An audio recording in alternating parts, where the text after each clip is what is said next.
when I moved to North Carolina, I was introduced to Michael Ching, who of course was one of the students of Robert Ward, composition students, and they had started a small company called Triangle Opera Theater. So they asked if I would like to be involved. In fact, the first time I met Robert Ward, I was so in awe that this would be the Robert Ward, the composer, because initially I asked her, who's Robert? How amazing that the head of the opera company on the board has the name of Robert Ward. And Michael said, oh, it's the Robert Ward. And I gasped and I said, the Robert Ward? And all right, and I'm going to meet him in about an hour. And I did, and I was unable to say anything. I basically sat there smiling stupidly, I think, for about half an hour. He was very gracious, as Robert always is. And eventually I was able to utter a few sentences, and I thought I must have made the most ridiculous impression. He probably thought I don't speak English or something. But ultimately, everything was fine. And he has that wonderful ability to make you feel comfortable no matter who you are. And that's a quality that I admire greatly. And it doesn't matter who it is. We had a young receptionist at the Durham Arts Council, and he was also involved with that. Robert was involved on more boards than and institutions than I could possibly tell you all about, and all with great interest. But this young lady had just started, and she had read something in the newspaper about Robert Ward, and she said, oh, Mr. Ward, I'm so glad to meet you, and you know, I think I love opera. The opera I've seen is Phantom of the Opera. And we were standing next to the chairman of the Triangle Opera Theater, and we were about to go into a board meeting. And Robert stopped, paused at the little desk, and said to her, you know, that's interesting. What did you like about it? With great interest, and listened to her while we were waiting. And she explained to him. And he turned to me and said, you know, you should invite her to a dress rehearsal sometime, which we did. And then she became actually an opera fan. But that's very typical Bob Ward. He will give someone who is a secretary as much attention and as he will to the chairman of the board. That's Robert. He does not distinguish between someone he needs to impress. He doesn't need to impress anyone anymore. And he is a real wonderful, generous person. I think Bob has a real genuine interest in life. And he started out that way when I remember he was talking about his days at Columbia University, of course when he was at Tanglewood with Aaron Copland. So there was his focus on composition, but he also worked in the development department at Columbia University during his time there. And I think because he was involved in the US Army, in the military, in the war, so he had that aspect, that part of his life. He raised 5 children. He and his wife Mary raised 5 children. So you certainly become diverse when you raise that many children and all of their interests as well. And the administrative interest, I think, started very early. And I do remember that he was also head of a record company. That was A, very smart, and B, again, he was involved in that as an executive. I think it was called Galaxy Record Company. I'm not sure anymore. But and then he became involved on many boards, the American Symphony League, but in many capacities. He so much is a composer, but not isolated from the world, and so he brought his, I think, enthusiasm and his talent to many aspects of life. I think he's a quintessential American composer, whether it is the operas or in his symphonies or chamber works. When you look at his operas, they are American titles. Of course, the Crucible everybody knows, but there's a lady from Colorado, and even when they're not American focused, there is something about the music that I think is, to me, absolutely American. It's so many different styles, and he so often goes back to certain folk songs. I've learned about American folk music by listening to some of his symphonies and operas, and someone will talk about, or Robert would talk about what the origin of a certain melody was, and then I would learn about what that melody was. and his diversity of styles and instrumentation, but because he has such a great interest in youth and in students, he was such a wonderful professor, but he also is interested in young musicians, and he did this wonderful series for Portland Opera. I think there were 5 or 6 series for the Portland Youth Orchestra. And in fact, I was just listening to one the other day, the Divertimento, and he does never talk down to the student. He challenges them tremendously, but in a way that they can actually really excel. And he has all of these classical styles. He will have like one piece, the Divertimento, of course, is already a musical terminology, but there will be a scherzo, there will be a rondo, there will be you name it, and it's a sonata. And he will absolutely take that style and the basic form, and then he will do a Robert Ward version of it, many different styles. And they're infectious. There's a quality about Robert Ward that he has that makes you want to do good work for him. And that I think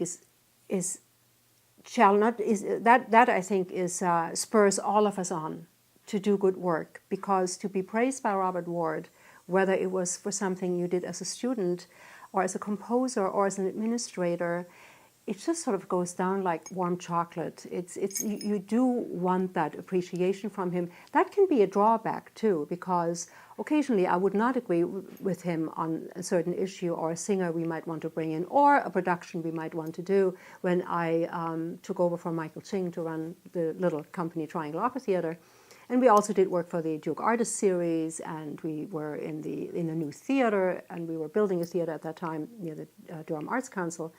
So when you would come out to Robert's house, if you wanted to discuss something with him, and I would have in my mind, all right, I'm going to talk to Robert because I disagree with a certain approach, and I'm going to talk to him about it tonight. So you would be invited to his house. And you have it all rehearsed in your mind how you will address this issue. And sooner or later, chances were you didn't get your way, because eventually he would talk you into why he felt strongly about his approach. And there was that quality that you just wanted to make sure that he appreciated what you ultimately did. And then you would walk out, and an hour later you would think, that's not the result I was looking for and was aiming for. But also I will say sometimes Robert, one of his absolutely wonderful attributes is he can listen. He really, really listens. And so if you just stick with it and eventually get your argument out, he will listen. And well, one of my most favorite memories of my life actually are the many hours we would spend drinking his favorite scotch at his house. So when you were invited to discuss something of an upcoming meeting or a production that we were planning, he would say, why don't you come over tonight? First of all, you would be welcomed by his wife, Mary, and they were always very generous hosts. And then you would talk about the problems, the issues, and eventually, as the night got later, Robert would break out his favorite scotch. And then you really got into problem solving of every problem under the sun. And we would talk about a lot of things, and it was one of, as I said, it's one of the most memorable times of my life are these late night discussions at Robert Ward's house with his favorite scotch. Bob embraces the community that he lives in such a way that I think he will probably be known by many in the community, whether it was Winston-Salem or the Durham area, as Robert Ward, who was engaged in many, many institutions. And there probably are still people who don't know that he is a composer. He just embraces the community. He's engaged in all aspects of community, and he is engaged with heart. And he makes a difference because he really gets down to the issue, whether it has to do with a school, whether it has to do with a university program, whether it has to do with building an arts council, for instance. That is what he was very involved with when I was in Durham, North Carolina. That was one of his interests. But it wasn't limited to music necessarily. Certainly that's his heart, but the heart of his interest, but not limited to that. I think certainly the best known opera is The Crucible, but I will go on to say that I think all of his works have amazing moments in them, and it is my great hope that they will become better known aside from The Crucible, including his symphonies and his piano concerti. And I'm a piano fan. I'm a fan of piano music aside from opera, of course. And he just so gets into the nature of the instrument in this, and there is this American passion. And in all of his works, there are these moments when, for me, maybe not having grown up in the United States, I can latch on to that. That is an absolute wonderful American moment, and he incorporates so many of the American folklore and jazz spirit. I think he's just a terrific composer who needs to be played much more often. Robert can have an intense dislike of something sometime or someone. I remember that he had a particular dislike for British television comedy series. And I went to school in England, so I was quite fond of them, of course. And I remember over several glasses of whiskey, he explained to me with great passion his enormous dislike for some of these sort of benign comedies, I think. And he also disliked intensely, I remember, a certain country singer whose name I will not mention.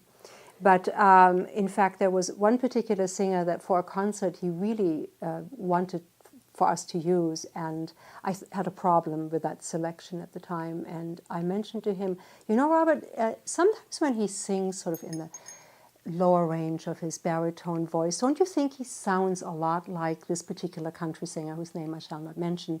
Well, from there it went, and he said, well, maybe we should really talk about so-and-so. That was then another singer whom we hired. So sometimes we could use it for our advantage. His way to deal with controversy sometimes was to make you solve it. For instance, we had a certain board member that I had a problem with, and I would come to him and say, you know, so-and-so really isn't dealing with a certain issue in a way that I think is very helpful, and there's this and there's that, and he would lean back and say, she's driving you crazy, right? And I would say, yeah, actually, truth be known, she is. And he said, you know, oh, I had this experience with this board member some time ago, and it was really troubling. And then sometimes she does this, and sometimes she does that. But she means very well. Her heart is in the right place, and, you know, she gives very generously. And I would say, yes, I know that. And then he would say, so what do you think we should do about her? And then it got me thinking, well, yes, what should we do about it? I ultimately came up with the solution that he had thought of long ago. But he didn't solve the problem for me. He got me to solve the problem in a way that I also learned to respect the individual more. But I also knew that somehow he understood my frustration, and he allowed me to understand my frustration, to have my frustration, but then come up with a solution.